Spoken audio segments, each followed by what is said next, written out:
ഇതുവരെ നടത്തിയിട്ടുണ്ടെങ്കിൽ BJP-ന്റെ ലീഡർ ഷോൺ ജോർജ് ആണ്. അദ്ദേഹം എത്രയോ കേസ് ഫയൽ ചെയ്തിട്ടുണ്ട്. അതിന്റെ പിന്നിൽ അദ്ദേഹം നന്നായി വർക്ക് ചെയ്തിട്ടുണ്ട്. ഞങ്ങൾ 100% പിന്തുണയും കൊടുത്തിട്ടുണ്ട്. നോക്കൂ, ED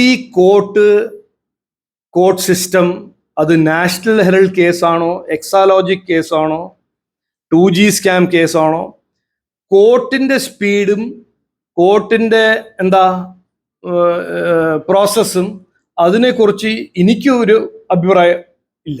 കാരണം പറഞ്ഞിട്ട് കാര്യമില്ല, അത് സ്പീഡിൽ പോകണം എന്നാണ് ഞങ്ങൾ എല്ലാവരും ആഗ്രഹം. Justice delayed is justice denied എന്ന് പറഞ്ഞൊരു ഒരു ഒരു ഒരു സേയിങ് ഉണ്ടല്ലോ, അത് ഞങ്ങൾ എല്ലാവരും എഗ്രി ചെയ്യുന്ന കാര്യമാണ്. പക്ഷെ അത് എന്നോട് ചോദിച്ചാൽ എക്സാലോജിക്കിന്റെ പ്രോസിക്യൂഷൻ വേഗം നടക്കണം. അതുപോലെ തന്നെ നാഷണൽ ഹെറൾഡിന്റെ കേസ് സ്കാമും വേഗം നടക്കണം. 2G അപ്പീലും വേഗം നടക്കണം. ലാവ്ലിൻ കേസിന്റെ അപ്പീലും വേഗം നടക്കണം. ഇതെല്ലാം കറക്റ്റാണ്. പക്ഷെ ജഡ്ജിമാര് എന്തു ചെയ്യുന്നു, ഏത് സ്പീഡിൽ ചെയ്യുന്നു, അത് എനിക്കറിയാലോ. എൻ്റെ ഒരു ഡെഫമേഷൻ കേസ് 24 കോൺഗ്രസ് എൻ്റെ എതിരെ പറഞ്ഞ ഒരു കേസ്, അതിൽ വലിയ താല്പര്യമുണ്ട് അവരെല്ലാം ജയിലയക്കണമെന്ന്.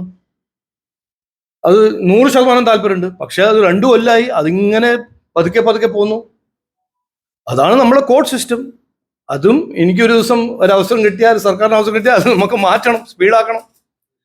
പക്ഷെ അതെടുത്ത് ഒരു സെലക്റ്റീവായിട്ട് നറേറ്റീവ് നമ്മളെ രാഹുൽ ഗാന്ധി എന്ന വിദ്വാൻ മുമ്പോട്ട് വെക്കുമ്പോൾ, അത് ഞാൻ പറഞ്ഞില്ലേ, അവര് വലിയ വിദ്വാന്മാരാണ്.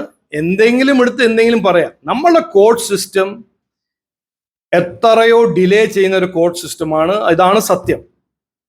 അതിൽ സെലക്റ്റീവായിട്ട് ഒരു പാർട്ടിക്ക് ഈ പാർട്ടി BJP എന്ന ഒരു അല്ലെങ്കിൽ NDA ഒരു മുന്നണി സ്പെഷ്യൽ ഡിസ്പെൻസേഷൻ കാണിക്കുന്നുണ്ടെന്നൊരു പ്രചരണം 100% തെറ്റാണ്, സില്ലിയാണ്, ബേസ്ലെസ് ആണ്, ഫൗണ്ടേഷൻ ഇല്ലാത്തതാണ്. അറിയാത്ത ആൾക്കാർ അത് പറയുന്നു, അല്ലെങ്കിൽ ഡെലിബറേറ്റ് ആയിട്ട് ആ പ്രചരണം നടത്തുന്നു. അതാണ് എനിക്ക് പറയാനുള്ളത്.